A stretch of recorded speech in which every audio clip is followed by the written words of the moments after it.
Hi Nevaeh, here's a video to help you walk through the last half of the dance macabre. So this video will start from the third line of the second page where they have that forte. So there's really kind of three big things I want to talk to you about. First of all, I would play that melody section that you have starting in the last measure of the third line. It starts on a G. I would do that in third position all the way until you go back to being the harmony part where it says mezzo forte. And then I'll talk about the bowing I would do there. And then the really, really tricky part is on the last page. I'll show you. It goes treble clef right here. And you actually are reading this whole part in treble clef. So I wrote in the notes. I didn't write in all of them because it repeats a lot of notes. But I would pause the video and write in some of these notes if you don't have your music with you. Or if you do have your music with you. Okay. So that part's tricky. Not only do you have to read treble clef, you also have to shift into a higher position. I believe it's fifth position to get the G and the B flat way up high on the E string. So let's start with the more straightforward part. And then the last half of this video, I'll really break down the part in treble clef. So starting back on the second page where that forte is in the third line. First thing, really quick detail, I would leave out the high E's. If you have an A and an E together, just ignore the high E. Dulce is going to play that one anyways. She has open E, and that section should just be really intense and open strings. So just leave out the high E.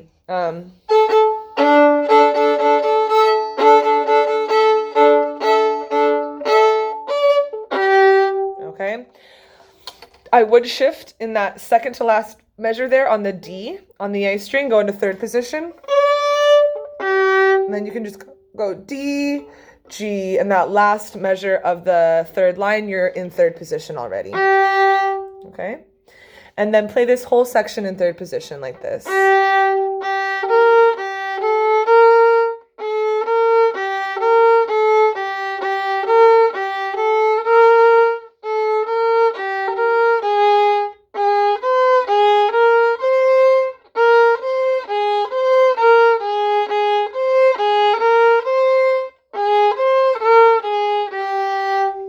Okay, it's really important you do play that in third position so you don't have to change strings when this goes really fast. It'll be much more comfortable in the long run up in third position.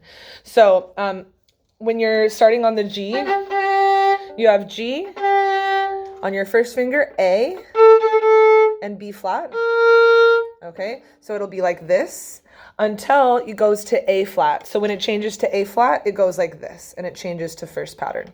Okay, so start with second pattern when you have A, and then go to first pattern when you have the A flats. All right, and then you go back to being the harmony part, and you've got this.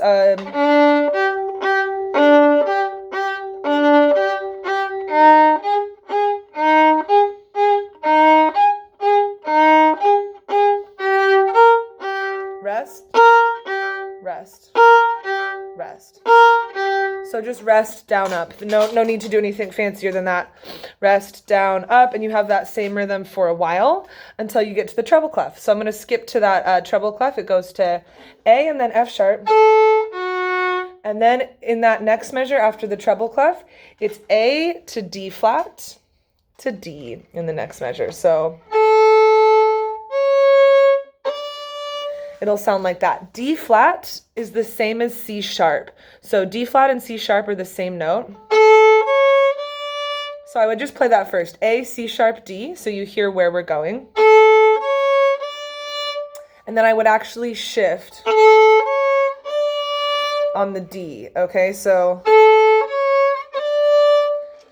that is, I would actually play that D sharp with my second finger because it's gonna be more in tune as a C sharp than a third finger D flat. So I would play A, open A, after the treble clef, it's open A, and then the D flat I would play with my second finger, like C sharp. And then you need to shift on that forte to D in third position. All right, and then it's D, E, and F sharp. So that's finger pattern 3. So this is from the forte in the second line on the third page.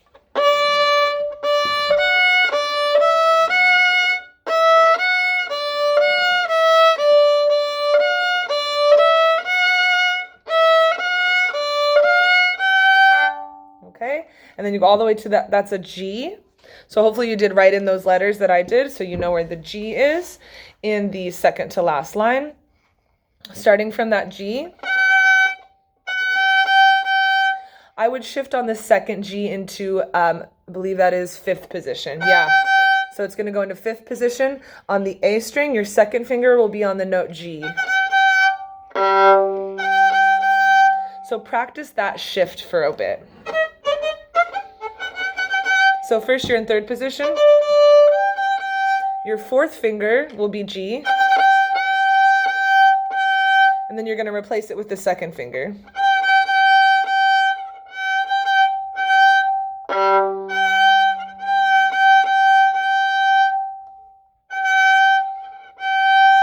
Once you can do that shift comfortably, then you can move on. And I'm starting on the second measure of the second to last line where the G is. So first it's fourth finger, and then second. Okay, and you just have one measure in fifth position, and then you'll shift right back down to the E flat. So just that measure again.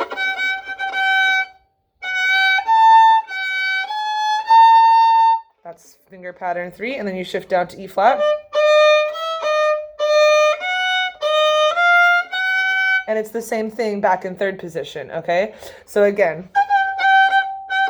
2 measures in a row. Shift.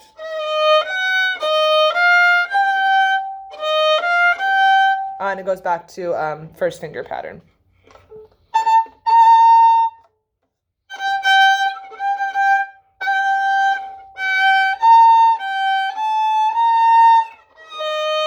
I would practice that shift from it's going to be B flat. B flat in fifth position with your fourth finger. And then to E flat on the second finger. That's a tricky shift. And that is the third measure of the second to last line, B flat to E flat.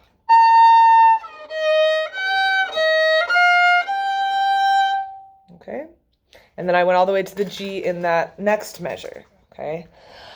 Then I would shift into first position for the rest of this, luckily. So the B flat is on the A string.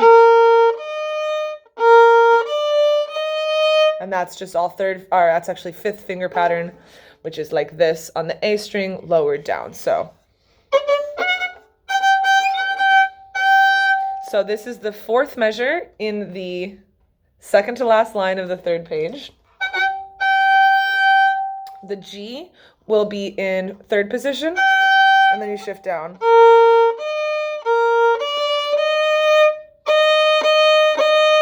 And here's the last line.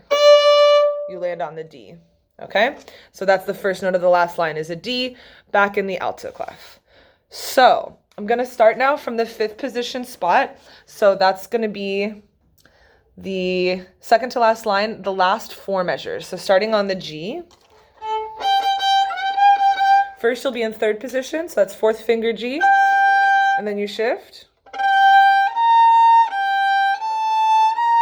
shift, shift,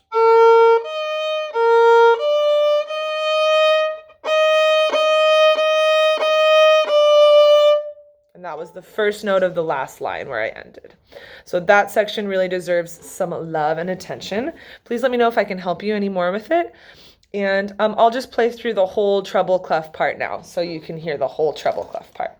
So starting right after the treble clef, it starts on open D. So I'll say rest. 1, 2, 3, rest.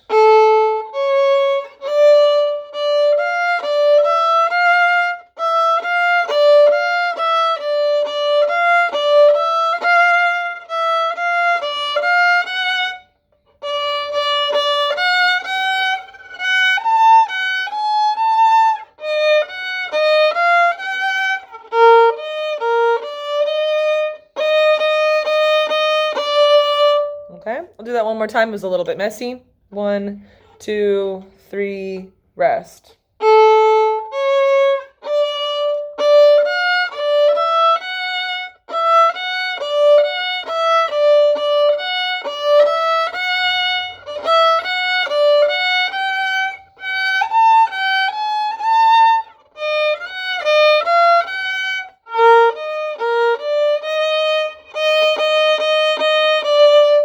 And then from the end.